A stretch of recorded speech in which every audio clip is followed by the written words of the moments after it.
Manchester United have started their season worse than ever. On Sunday, they lost 3-0 to Manchester City at the Etihad in a game that was very important. Very important, not so much because the league table, because the season is still relatively fresh, but just for the confidence and the belief within the side, within the management, and a lot of things went wrong for Manchester United at the Etihad. And as always, win, lose, or draw, we analyze every single Manchester United game, what went right and what went wrong, and that's what we're going to do here today. So grab your coffee, grab your tea, grab your espresso, and let's get into the video. So Manchester United lined up with Bayern in goal, a back three of Luke Shaw, De Ligt, and Euro, which to be fair is what I predicted before the game started. He went with the four across as Dorgu and Mazraoui as the wingbacks and a midfield pairing of Bruno Fernandes and Manuel Ugarte. And he opted with a front three of Amad Diallo, Brian Mbeumo, and Benjamin Sesko. Manchester City played in their 4-3-3 with Donnarumma and net. The fullbacks were Kusanov and O'Reilly. The center halves Gvardiol Diaz.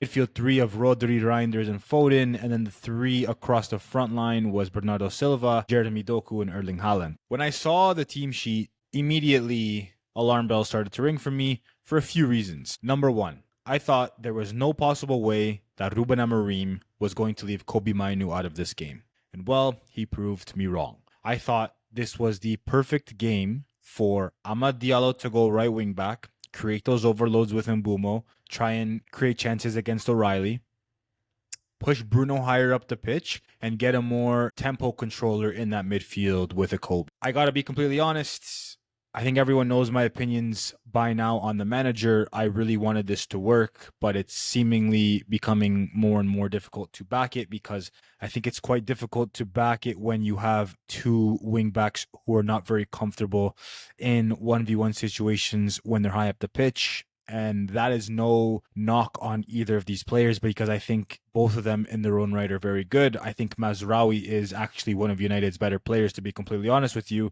But I think in this specific setup, he very much suits the right center half space a lot more than he suits a wingback space. Same with Patrick Dorgu. There are many times where he got the ball in these areas here, 1v1, and he's not a 1v1 specialist. This is a situation where I can understand if you go with one wingback who's a little bit more defensive to help with those defensive transitions, but I simply cannot understand going with two wingbacks who are not offensive minded whatsoever. I do understand that Dorgu could be offensive minded, but again, I think one of these wingbacks need to be 1v1 specialists because there's going to be situations in games where they get isolated with the opponent's fullbacks, and United simply weren't able to cope with those situations because of the personnel. So let's go ahead and take a look at some clips of the game and what went wrong for United. First of all, let's talk about Manchester City's goals. So for Foden's opener of the game, there were some conversations about what happened, how they scored.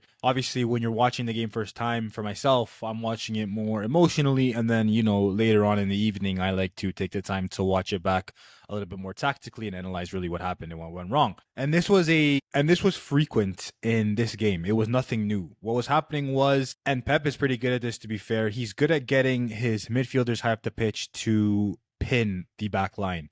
So you can see here, Reinders is pinning Luke Shaw. So when these situations happen, the idea is for one of the wide center halves to jump and to squeeze so they can't get on the half turn in those pockets of space. The issue is here with Reinders pinning Shaw. Obviously, Dorgu can't jump either to Reinders because that leaves Bernardo Silva completely isolated wide. I think Bruno Fernandes here needs to be tighter to Phil Foden. I'm not exactly sure why they're so standoffish, and it's just way too easy for a player, especially of Rodri's caliber, to play that ball into Doku. Okay, fine. That's, you could argue, a structural issue, and I'd probably agree. I think the players could have pressed a little bit higher, but you could also, with the three in center halves always having to jump, there are going to be instances where these chances happen. But I want you to take a look at this specific image. Manchester City have 1, 2, 3, 4, 5. They have Foden, Doku, Reinders, Bernardo Silva, who's all the way in the wide space, who's not really creating any troubles, and you have Erling Haaland. For Manchester United, you have 1, 2, 3, 4, 5, 6, 7, 8. those slip passes in behind from Rodri are going to happen. Simply what can't happen here is when you have Ahmad, Ugarte, and Luke Shaw all on Jeremy Doku, there is no possible way where he ends up getting in behind, getting a cross blocked, and having enough time to get another cross in. And again, unfortunately, this is also becoming a reoccurring theme with Bruno Fernandes. Watch where Bruno is here and watch what happens. Of all players, no disrespect, Phil Foden should not be in the 18-yard box with this amount of space. Somebody simply has to do their job. There is no point in talking about football tactics if you are not winning your 1v1 duels. United once again fall asleep, and this is becoming a constant thing. It was a constant thing under Erik ten Hag as well. Free header for Phil Foden. It's not good enough. From everyone involved, coaching, players, it's not good enough. I think the most frustrating thing is United actually started the game pretty well, pretty lively. But as soon as you go and you concede a goal like this at the Etihad, now you're up against it, especially for a team like United who doesn't score many goals. It's a challenge. Let's take a look at the second goal. This all comes from a set piece, a throw-in. Ball gets played in. Doku has done a good job of spinning Euro, getting on the inside, which is fine. Doku's a top player, a top winger, very tricky customer to deal with. But look at the two center halves that Manchester United have here marking Erling Haaland. You have De Ligt in front of Haaland, and then you have Luke Shaw just on the shoulder. How in the world does one slip ball here from Jeremy Doku end up leaving Erling Haaland all by himself? Completely muscling Luke Shaw off the ball and just playing a little dink finish over Altay Bayındır. Again, it's about the duels. Football is about the duels. There are issues with this system and this setup, no doubt about it. There are challenges and problems. I'm not going to debate that. But this is simple stuff. Mark your runner. You know Haaland likes to play off the shoulder and make those runs into those pockets. What happens is they both get caught very flat-footed. Jeremy Doku plays that little slip pass in behind, and just like that, Manchester United are down 2-0. And, I mean, this is the worst of the lot, really. Ugarte plays the ball into Luke Shaw, and Shaw kind of fumbles it. I don't even really know what's going on in this possession, but this specific situation should never in a million years result to this. How this turned into this, I'm sorry. I do not understand. It should never happen. How in the world Erling Haaland is in behind the back line, obviously not offside because he's in his own half. All Bernardo has to do is play a ball into the channel. Erling Haaland's not going to miss a 1v1. It's 3-0. It's game over. There's no chance. Are there problems with this system? Are there problems with some of the principles in the way that United play? Absolutely. But I'm frustrated because all three of these goals are avoidable. Very avoidable. These are all mistakes. It's all mistakes. All three of these situations are mistakes. None of these goals are due to City just breaking United down incredibly and yet to say fair play. And City are a top side. I won't debate it, but it's not good enough from everybody involved in United. And I feel like this is just the same conversation we have week in and week out that we've been having for years. Now let's look at the out of possession challenges, because although I am kind of hammering the players here, I do think there are some issues that you can see very clearly when watching this side out of possession, and it's becoming more and more apparent, especially when United play against the bigger sides, the better teams that are more comfortable in possession. So this is fine. This is the shape where in the deeper block especially, this is typically fine, and this is what I think Ruben Amorim wants when his team are defending in their own third. You essentially have the back five flat. I know you don't see Dorgu in this picture, but you have Mazraoui, Euro, De Ligt, Shaw, Dorgu. Flat back five. Then you have the four coming across the middle. Ahmad tucks into midfield with Mbumo. It's very compact. Ruben Amorim is basically saying, if you want to beat us, you got to play around us. And that's fine. Euro comfortable, more than comfortable, like I've said before, in jumping to O'Reilly here, obviously because City likes to invert their fullbacks into midfield to create those overloads. Euro jumps to O'Reilly and, he basically has to play the ball backwards because he has no room and space to turn. When this is timed well, when the backline jumps at the appropriate time, this is a good setup, especially against the better teams. Unfortunately, there wasn't enough of this in the game. When United were trying to because they weren't really doing it successfully many parts of this game, trying to press, this is where the issues start to show themselves. Again, I really do not like this shape off the ball. Mbumo's ready to jump to Kusanov. Sesko is kind of marking Ruben Diaz. But look at the third man in midfield here. It's too easy. Ruben Diaz plays that simple line breaking pass into Reinders, and it's a simple bounce pass into Rodri, and Bruno's nowhere near him. Ahmad is obviously responsible for tracking O'Reilly. Ugarte is trying to get tight to Reinders, but he's not even close really, and it's just way too easy, and City get out. It has to be better from everybody involved. The press, if they're going to press and try and squeeze, it has to be collective. It has to start from Sesko. The midfield has to jump as well, and the back line has to squeeze and limit those pockets of space for City to be able to receive in. Again, here, this is where you can see the presses kind of all over the place. It's a 2v1. O'Reilly has the ball in the wide area. Mazraoui has jumped as he's probably been told to, which is fine. But look at the shape. I mean, Yoro has jumped to Doku, but look at Ugarte. Ugarte needs, as soon as he sees this, he needs to step to Rodri instantly. The only pass Rodri should be able to play from this situation is a ball back to Donnarumma. Ugarte decides not to press for whatever reason. I understand that there's a gap, but if you go and squeeze that gap from where Rodri is, he doesn't have the ability to turn and play out. Instead, Ugarte decides to completely sit off, and look at the time and space that a player like Rodri has to turn and face and play out. You can see Mbumo in this picture essentially saying to Ugarte, what are you doing? Why aren't you pressing?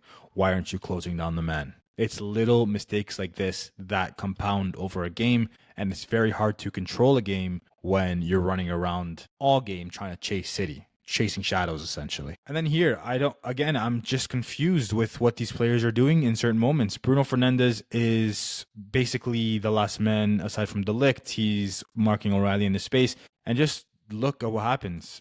Bruno ends up where I've circled, and look where O'Reilly is, so comfortable in the half turn. If O'Reilly takes a better touch, more composed, he can get probably a shot on net, and he can really test Altai. He scuffs it, he shoots it way wide. But there's just way too many vulnerabilities right now within these pockets of space. And I almost feel as if these players don't necessarily know when to jump and they don't know when to sit off. And this is the last image I have from the game. I had a few more, but I decided I wanted to keep it or try and keep it a bit short. You can see Lenny Yoro, again, the idea is to jump to Foden. Sesko has jumped to Diaz. Ahmad's ready to jump to Kusanov. Ugarte and Bruno pressing Reinders and Rodri, so it's a man-to-man situation. But the problem here is that Lenny Yoro has to jump. But look at the gap in the space in midfield. If Lenny Yoro doesn't jump, look at Phil Foden. Again, it's always a numerical superiority when you're playing with two in midfield. There is always going to be that one man free when you're playing against a team with three in midfield, as City do. So there were moments where Yoro had to jump and he didn't necessarily know if he could jump because he wasn't really sure about the spacing behind him. And these challenges are really starting to show for Manchester United. And I don't see a way it's going to change because I don't see Ruben Amorim changing. I don't see him adapting. I don't see him wanting to do anything different.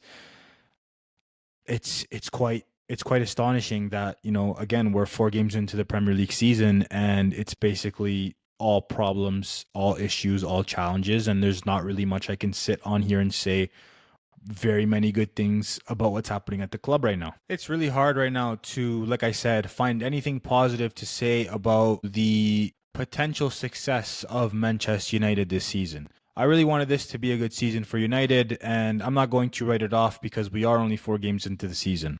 But the personnel, for me, right now, is the biggest issue. Are there gaps in this formation system?